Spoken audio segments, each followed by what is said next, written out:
paired with IoT continue to transform people, places, and processes. Featuring speakers from around the world, discussion topics include the Internet of Things, open and generative AI, edge computing, blockchain, automation, cybersecurity, aerospace, energy, and more. Join Industry Insights webinars and IoT Marketing October 25th through the 27th for a multi-day virtual event experience featuring a combination of panel discussions, keynotes, training sessions, and more. With a variety of sessions from beginner to expert, this event offers something for everyone wanting to enhance their understanding of IoT and other advanced technologies. Attendees can visit multiple stages, networking areas, and even explore a virtual expo hall, all on a unique experience-driven platform. What's great is that those with tickets can access the content broadcast during the summit, even once the event ends for up to 30 days. So don't wait. Get your ticket now to attend the Summit of Things 2023, and we'll see you at the summit.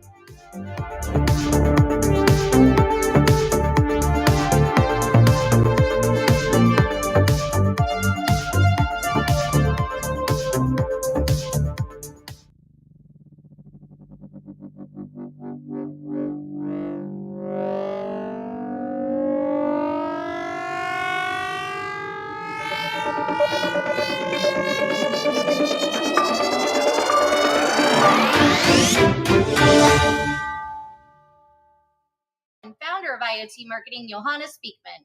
How are you doing today, Johannes? I'm doing great, Tiffany. I'm great. And last week, the GSMA MWC returned to Las Vegas, bringing together connectivity leaders from mobile and adjacent industries for 3 days of lively discussion, debate, and networking on the trends shaping the future of connectivity. Findings from the GSMA's annual Mobile Economy North America report show that in the US and Canada, ambitious rollout plans of operators and strong demand from consumers will drive 5G to overtake 4G this year and become the dominant mobile technology in North America. With adoption rates of 5G expected to reach 59% in the US by the end of 2023. In a number of firsts, attendees were able to attend several new GSMA programs at the show, including the inaugural Open Gateway DevCon, which brings together industry pioneers and developers to discuss how developers can collaborate closely with mobile operators and cloud service providers to develop new 5G services in an API economy world. In another first, the GSMA presented its SecCon event on day 2, welcoming leading security experts to explore the importance of keeping telecoms infrastructure secure in times of conflict. Like our upcoming Summit of Things at the end of October, MWC featured additional GSMA programs such as the Satellite and NTN Summit, the 5G Future Summit, the Sustainability Summit, eSIM Summit, 5G IoT Summit, Private Wireless Summit, Security Summit, and 5G Connected Car Summit. Considering MWC did take place in the entertainment capital of the world, Las Vegas, this year's MWC Las Vegas edition of Industry City launched the all-new Sports and Entertainment Summit, sitting alongside the Manufacturing, FinTech, and Smart Mobility Summits. All kinds of summits. So what are your thoughts on these new additions to MWC, Johannes? Well, that's a lot of summit, Tiffany, but anyway, these are obvious additions, Tiffany. And coming back to satellite, because that is a new topic. Trends in satellite.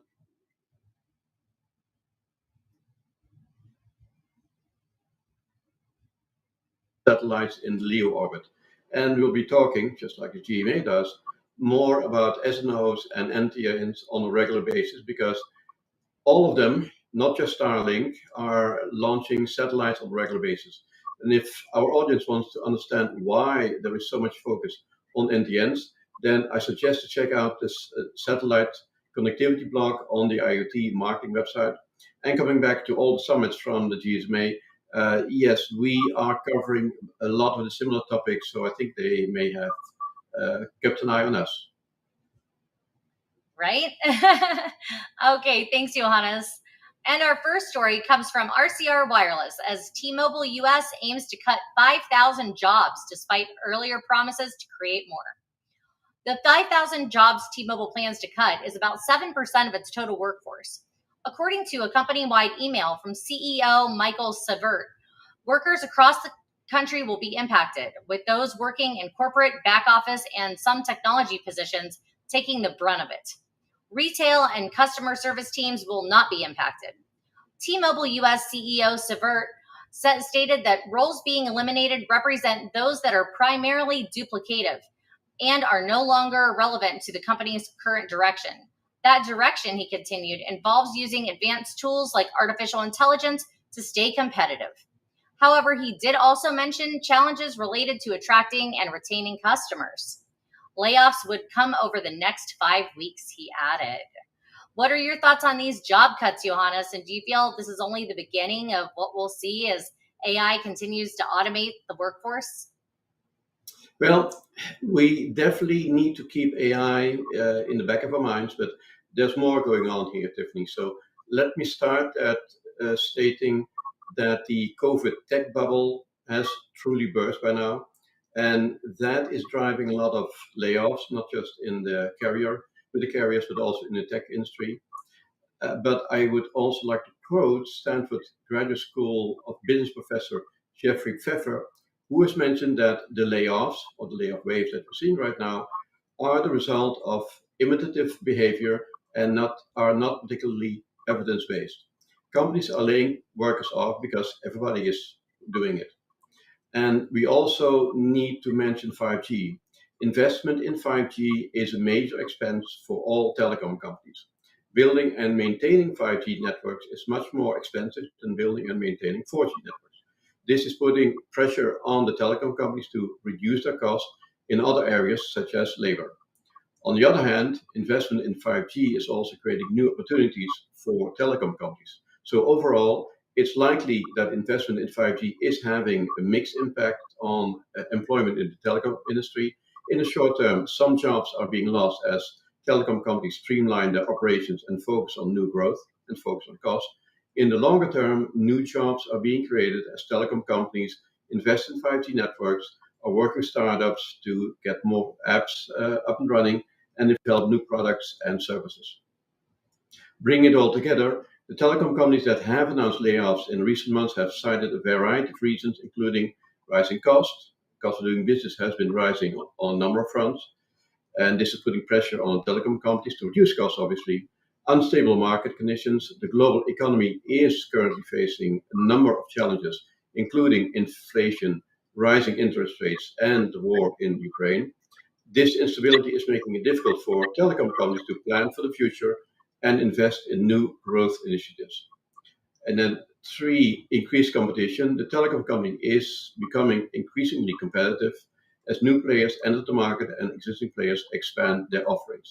This competition is putting pressure on telecom companies to reduce costs and improve their efficiency. Then, of course, what we're also seeing are the shifting customer needs. The needs of telecom customers are constantly changing. We need more data as they adopt new technologies, 5G, and services. Telecom companies need to adapt to these changing needs in order to remain competitive. To conclude, many factors contribute to the telecom industry complex landscape affecting both job losses and creation. Thanks, Johannes. And our next story comes from Reuters as US FAA clears up UPS Flight Forward and uAvionix drone operations. US regulators are allowing two more companies, UPS Flight Forward and uAvionix, to operate drones beyond visual line of sight. The Federal Aviation Administration said on Wednesday. UPS Flight Forward, with its Matternet M2, can conduct small package delivery using a ground-based surveillance system from Raytheon, while uAvionix can use the Vantis network to test its detect and avoid technology, said the FAA. UPS plans to conduct flights in North Carolina, Florida, Ohio, and potentially other states from its remote operations center in Kentucky, the FAA said. In addition, the agency on August 24th authorized Phoenix Air Unmanned to operate Swiss drones SVO 50V2, drones beyond visual line of sight. These examples highlight that the FAA is working to develop rules to make drone operations out of the line of sight routine, scalable, and economically viable. What are your thoughts on these advancements for drone operations, Johannes? Line of sight, well, the term beyond visual line of sight, or BVLOS, refers to the operation of unmanned aircraft systems or drones outside the visual range of the operator or pilot. So traditionally, regulations permitted drone flights only within the visual line of sight, VLOS, of the pilot to ensure safety. This BVLOS concept has been a significant roadblock due to multiple challenges. One, safety concerns. The primary issue with BVLOS is potential mid-air collisions, especially in congested airspaces of cities. Without visual cues, a drone operator can't guarantee avoidance of obstacles or other aircraft. Detect and avoid systems. Drones need reliable and rigorously tested systems to autonomously detect and avoid obstacles for safe BVLOS operations. Number three, communication integrity.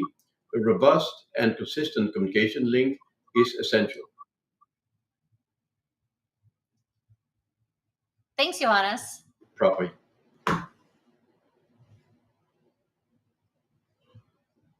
Thanks, Johannes. And next, the transport tech sector urges the UK Prime Minister to move forward with its future transport bill.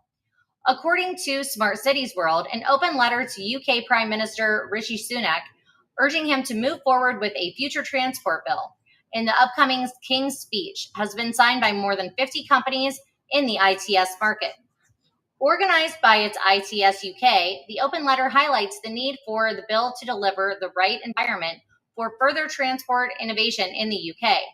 This includes setting out regulations for self and remote driving vehicles, progressing reforms to enable smarter ticketing, providing more certainty on the future of micromobility schemes, which to this point have largely been pilots, and supporting the development of mobility as a service. What are your thoughts on this future transport bill, Johannes? Thanks for finding this article, Tiffany. It touches on so many concepts that we've been talking about for the past 3 years already. First off, the future transport legislation in the UK is currently in development. The UK government has committed to introducing a future transport bill, but no legislation has yet been published. And that explains this appeal for future transport legislation in the UK. To give some background, the significance of this bill is that over 50 companies from the UK are operating within the Intelligent Transport Systems, or the ITS sector, have collectively lobbied the Prime Minister for the expedited introduction of the future transport legislation. This move showcases the industry's desire to establish the UK as a global frontrunner in modern transportation technologies. And let's have a look at the ITS landscape. ITS merges various technologies, including IT and electronic communication, into transportation infrastructures and vehicles. Their integration is pivotal for bolstering transportation safety, optimizing efficiency, and lessening environmental impacts. The key areas that are outlined in this bill are connected and automated vehicles, or CAVs. These are vehicles designated to communicate with each other and surrounding infrastructures. Their progressive growth relies on a clear and definitive regulatory framework. The letter emphasizes enacting the UK Law Commission's suggestions, especially concerning safety protocols and licensing for remote driving.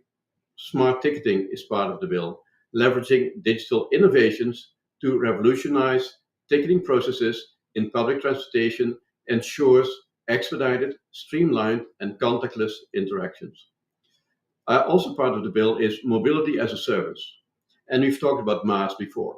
MaaS proposes a unified transport strategy where users employ a single platform to access diverse transport services, streamlining their journeys based on their preferences. Also part of the bill is micromobility, referring to compact, typically electric vehicles like e-scooters and e-bikes. Their adoption in cities can remarkably cut down on congestion and emissions. Nationwide regulations can simplify that transition from trials to full-fledged urban solutions. Also part of the bill is the rail sector and micromobility schemes. A call to modernize the rail sector through restructuring and a detailed plan for shared micromobility solutions can promote sustainable transport methods, decreasing traffic, and instigate more sectoral investments. Recommendations and certainty. Clear legislation allows businesses to confidently invest, sparking R&D initiatives, international partnerships, and swift technology integration.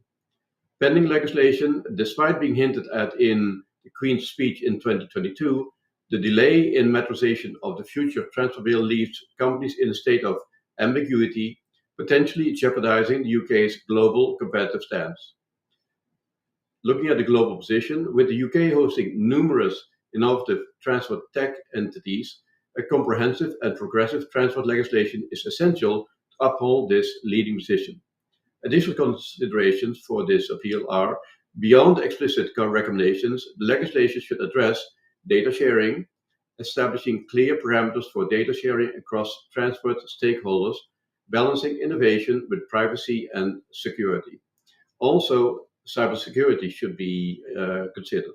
With digital tech integration, there is always an increased risk of cyber threat. Implementing robust cybersecurity measures. Thanks, Johannes. And I, for one, like to travel. So I hope that people out there in the UK are still able to travel despite the 15-minute cities and all these efforts for smart mobility. So in our last story, Vodafone enters satellite deal with Amazon's Project Kuiper. RCR Wireless reports that Vodafone Group and Amazon's Project Kuiper will use low Earth orbit satellite technology to extend 4G and 5G connectivity in Europe and Africa, particularly for those in underserved communities. Project Kuiper will connect geographically dispersed cellular antennas back to Vodafone's core telecom network, which will enable the company to offer advanced cellular services in more locations without the need for fiber-based builds or fixed wireless links back to the core network. According to Margarita Del Valle, Vodafone Group Chief Executive, these connections will be complemented further through the carrier's own work on direct-to-smartphone satellite services. Much of that work involves its collaboration with AST Space Mobile, a US-based satellite designer and manufacturer. What are your thoughts on this satellite deal, Johannes? The notable highlight from the press release is Amazon's collaboration with Vodafone to introduce Project Kuiper's high-speed broadband services to unserved and underserved communities globally. Moreover, the two companies are investigating more enterprise-specific offerings, aiming to equip businesses with holistic global connectivity solutions. This encompasses backup services for unforeseen circumstances and extending connectivity to isolated infrastructure. And the satellite network, particularly those tailored for extended range and worldwide coverage, can present a plethora of advantages to carriers. Here are some benefits and applications. For rural and remote connectivity, a foremost advantage of the provision of connectivity in locales where conventional terrestrial networks such as fiber or cellular are either unfeasible or not cost effective. This encompasses isolated villages, mountainous areas, and other challenging locations. Disaster recovery is a prime use case for satellite networks. In the wake of natural calamities like hurricanes, earthquakes, or floods, ground-based communication infrastructure might suffer damage or complete breakdowns. In these instances, satellite networks prove indispensable, facilitating emergency communication and supporting relief endeavors. Mobility and transportation, satellite networks bolster connectivity for mobile platforms, including maritime, offering internet connectivity for marine vessels, facilitating real-time navigation, weather forecasting, and crew interactions. Aerospace, empowering in-flight Wi-Fi for air travelers, live aircraft diagnostics, and augmented communication for air traffic control. Rail and road, delivering uninterrupted connectivity for extensive train journeys and bus travels. Refining passenger amenities and security.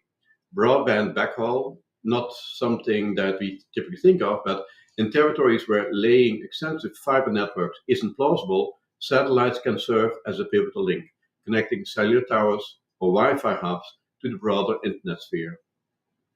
And in the Internet of Things space, sectors like agriculture, wildlife monitoring, or tracking assets in remote locations, satellite networks can furnish the essential connectivity for IoT devices, guaranteeing instantaneous data retrieval and surveillance. As satellite networks like Project Kuiper advance and collaborate with global partners, they hold the potential not only to reshape the communication landscape, but also to democratize access, fostering a more connected and inclusive, fostering a more connected and inclusive global community. Thanks, Johannes. And as we wrap things up, we would like to invite you to attend and join us this October for the Summit of Things 2023, which will bring together speakers from around the world for a 3-day virtual event. And brands participating in the event include Hitachi Solutions, IBM, Siemens Energy, Walmart, Thales, Abundant IoT, Triodos, and so many more. So be sure to get your tickets now at iotmktg.com. And is there anything else you'd like to say about the Summit of Things 2023, Johannes? Well, the Summit of Things 2023, Tiffany, it has a great speaker lineup and it's looking better every month. From NXP, Jasbir Singh from IBM, and Syed Rehan and Alicia Herman from AWS, to just name a few. This is an event that you cannot afford to miss.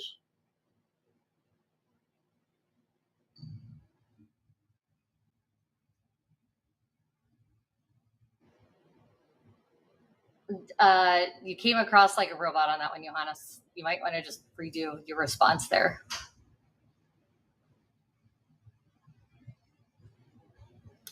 The Summit of Things 2023 speaker lineup is looking great, Tiffany. We keep adding more speakers.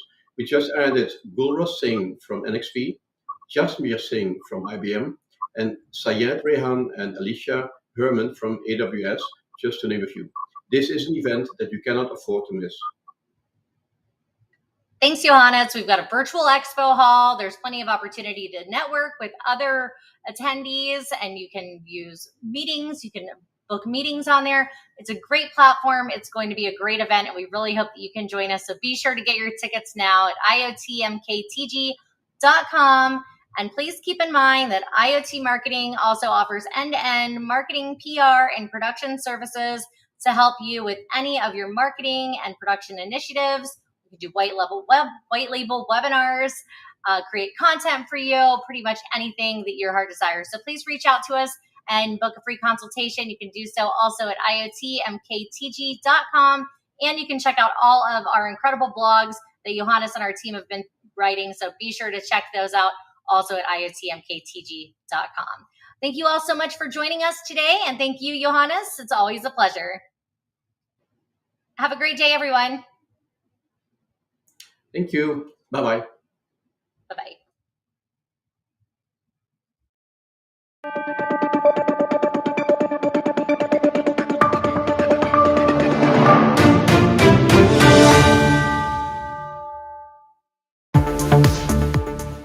The Summit of Things event returns this October as advanced technologies paired with IoT continue to transform people, places, and processes. Featuring speakers from around the world, discussion topics include the Internet of Things, open and generative AI, edge computing, blockchain, automation, cybersecurity, aerospace, energy, and more. Join Industry Insights webinars and IoT Marketing October 25th through the 27th for a multi-day virtual event experience featuring a combination of panel discussions, keynotes, training sessions, and more. With a variety of sessions from beginner to expert, this event offers something for everyone wanting to enhance their understanding of IoT and other advanced technologies. Attendees can visit multiple stages, networking areas, and even explore a virtual expo hall, all on a unique experience-driven platform. What's great is that those with tickets can access the content broadcast during the summit, even once the event ends, for up to 30 days. So don't wait. Get your ticket now to attend the Summit of Things 2023, and we'll see you at the summit.